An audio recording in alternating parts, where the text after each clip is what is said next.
बाढ़ में घमंडी गोरी जेठानी। बाढ़ में घमंडी गोरी जेठानी। अरे ओ महारानी, सारा दिन बैठी ही रहेगी या कुछ काम वाम भी करेगी? इतने सारे बर्तन जमा हो गए, इन्हें कौन धोएगा? तेरा बाप। माँ जी, आप तो जानती है ना, ऐसी हालत में ज्यादा काम नहीं किया जाता। मुझे बहुत थकान हो रही है, मैं आराम कर रही थी, बाकी का सारा काम कर दिया मैंने। आप ये बर्तन भाभी से धुलवा लीजिए। देखा माँ जी, अब ये काम चोर अपना सारा काम मुझसे करवाएगी। गर्भवती हुई तो क्या हुआ? क्या गर्भवती औरतें काम नहीं करती हैं? ऐसा नहीं है भाभी, थकान की वजह से मुझसे काम नहीं हो रहा है, वरना नहीं तो रोज घर के सारे काम मैं ही करती हूँ। तो क्या हुआ, कोई एहसान कर रही है? बहू का तो फर्ज ही होता है अपने ससुराल वालों का ख्याल रखना, घर के सारे काम काज को संभालना। जानकी गर्भवती होती है, जिस वजह से उससे ज्यादा काम नहीं किए जाते हैं, लेकिन जानकी की सास माला और जेठानी आंचल उसी से ही घर का सारा काम करवाते हैं और खुद दिन भर आराम करती हैं।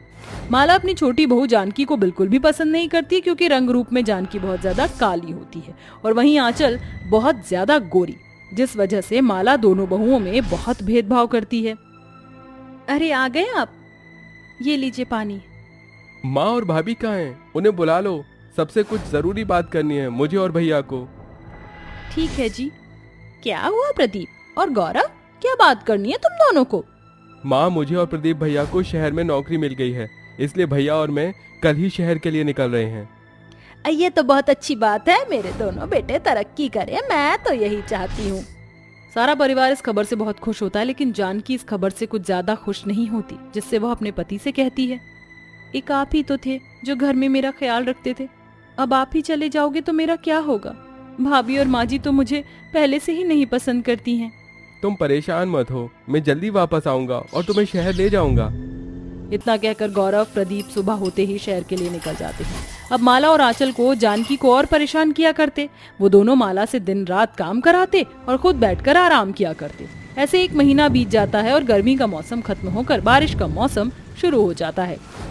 हे भगवान, इतनी तेज बारिश हो रही है, ऐसा लग रहा है बाढ़ आ जाएगी। इस भयंकर बारिश से तो भगवान ही बचाए। माँ जी, ये बारिश का पानी तो धीरे धीरे बढ़ता ही जा रहा है, मुझे लगता है हमें यहाँ से निकल जाना चाहिए, वरना अगर बारिश का पानी बढ़ने की वजह से बाढ़ आ गई तो हम सबके लिए यहाँ से निकलना बहुत मुश्किल हो जाएगा। तू ठीक कह रही है बहू, मैं एक काम करती हूँ, जाकर सारे पैसे और गहने साथ ले लेती हूँ, क्या पता इस बाढ़ में वो हमारे काम आ जाए।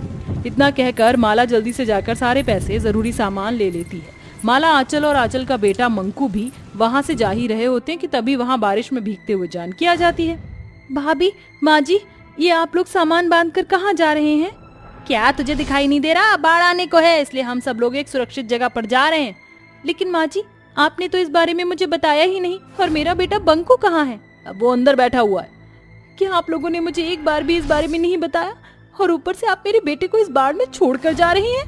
तो क्या हम तेरे आने का इंतजार करते और इस बाढ़ में डूब जाते? मैं अपने बहू और मंकू को संभालूं या तुझे और तेरे बेटे को? तो जैसी काली बहू और तेरे काले बेटे के लिए मैं अपनी गोरी बहू और गोरे पोते की जिंदगी को खतरे में नहीं डाल सकती हूँ। अपनी सास के मुंह से अपने और अपने बच्चे के लिए ऐसी बातें सुनकर जानकी को बहुत दुख होता है, लेकिन वो कुछ नहीं कर सकती थी, इसलिए वो बंकू को उठाकर उन दोनों के साथ ही निकल जाती है। धीरे धीरे बाढ़ का पानी बढ़ता जा रहा था।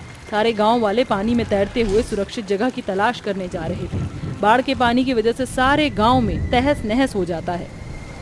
माँ जी, इस बाढ़ के पानी की वजह से मेरी और मंकू की हालत खराब हो रही है।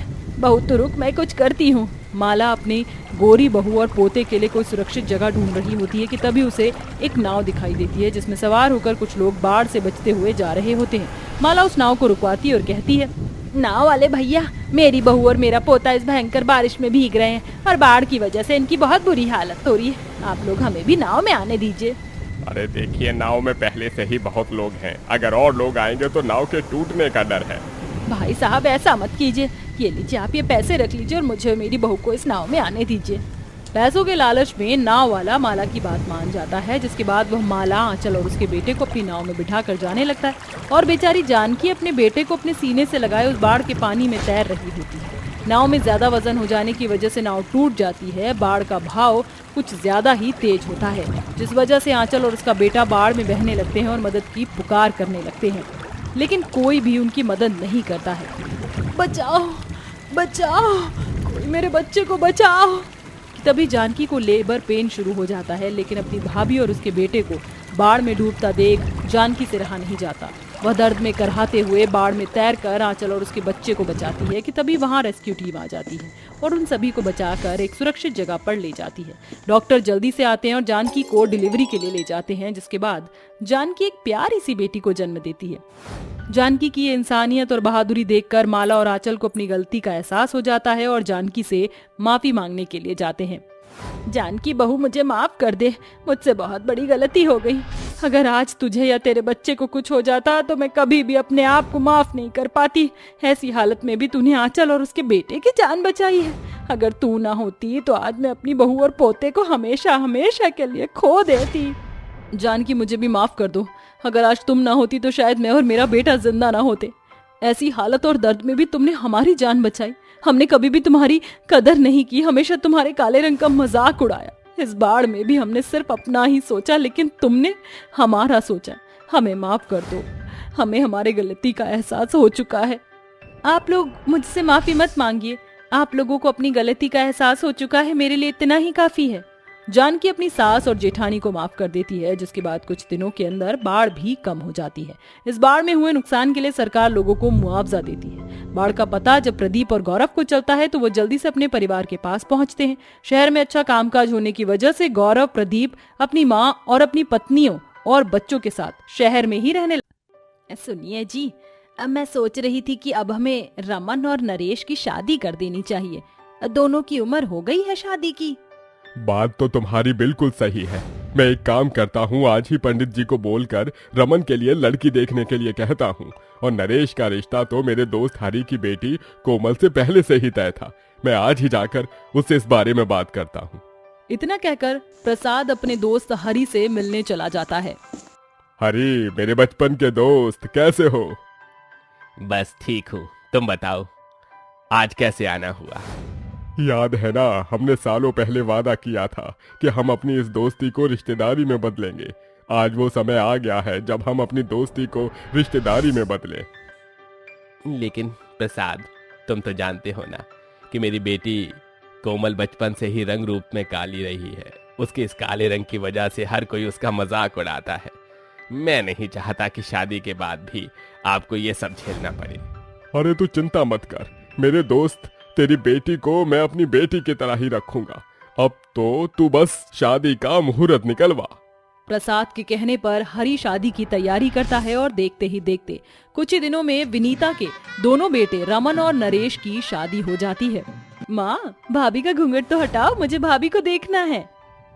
अरे हाँ हाँ, तेरी ही भाभी है। एक काम कर, तू खुद ही घूंघट हटाकर अपनी भाभी को देख ले।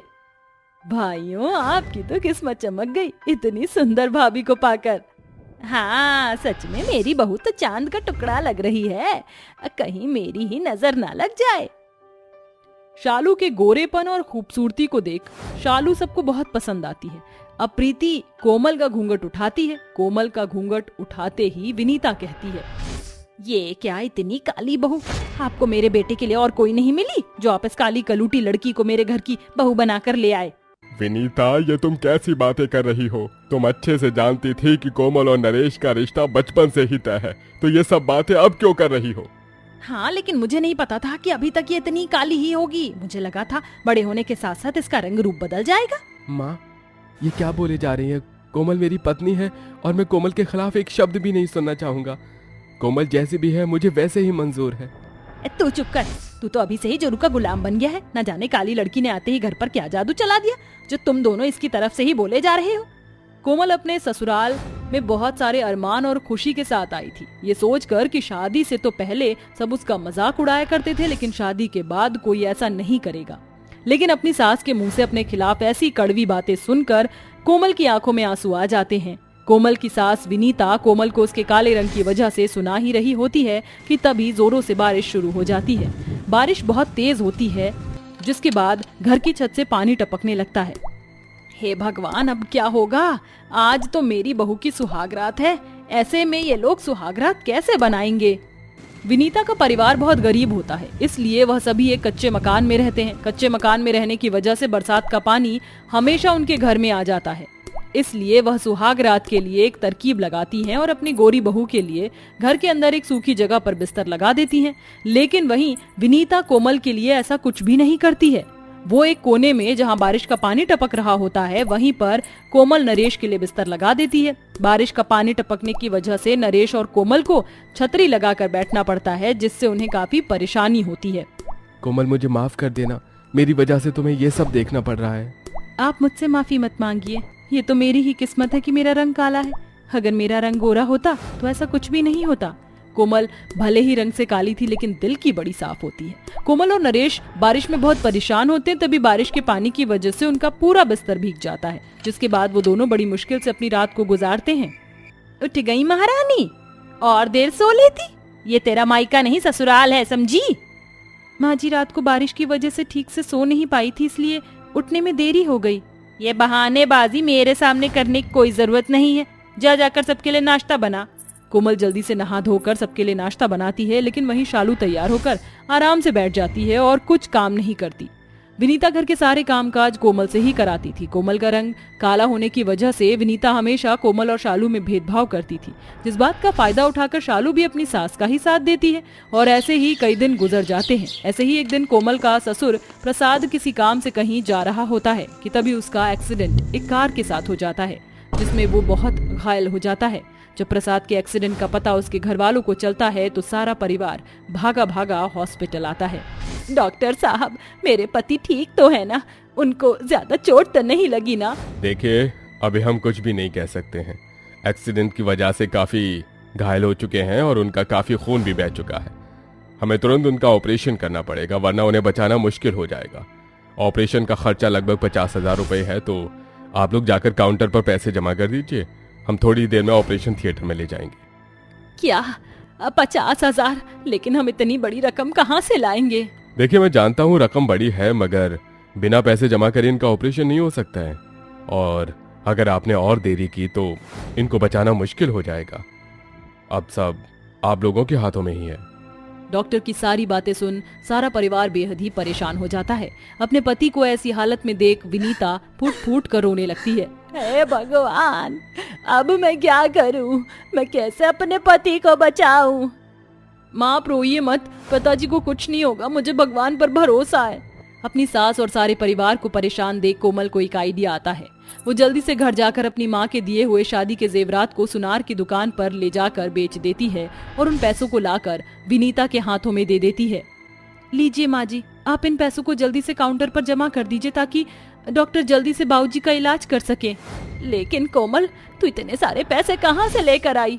माँ जी, मेरी माँ ने जो मुझे शादी के जेवरात दिए थे, मैंने उन्हें बेच दिया। उन्हें बेच करके ही पैसे लेकर आई हूँ। अब देरी मत करिए और जल्दी जाकर ये रुपए जमा करा दीजिए। अपनी बहू का ऐसा कदम देख विनीता को अपनी गलती का एहसास हो जाता है। विनीता के साथ साथ शालू को भी कोमल की ये हरकत देख उसके दिल में कोमल के लिए जगह बन जाती है। नरेश जल्दी से जाकर पैसे को काउंटर पर जमा कराता है, जिसके बाद डॉक्टर प्रसाद को ऑपरेशन थिएटर ले जाते हैं और उसका ऑपरेशन करते हैं। ऑपरेशन के बाद प्रसाद ठीक हो जाता है, जिसके बाद सारा परिवार प्रसाद से मिलने के लिए जाता है। आप ठीक तो है ना? अगर आज कोमल बहू ना होती तो ना जाने क्या होता। मैंने तो पहले ही कहा था कि कोमल बहू बहुत अच्छी है, तुम उसके रंग रूप पर मत जाओ। कोमल बहू, मुझे माफ कर दे, अगर आज तू ना होती तो ना जाने क्या हो जाता। हाँ कोमल, मुझे भी माफ कर दो। माँ जी को रोकने की बजाय मैंने भी उनका साथ दिया। माँ जी, शालू, आप लोग मुझसे माफी मत मांगिए, आप बड़े हैं और बड़े माफी मांगते हुए अच्छे नहीं लगते। कोमल अपने अच्छे स्वभाव की वजह से सबको माफ कर देती है, जिसके बाद सारा परिवार खुशी खुशी साथ में रहता है।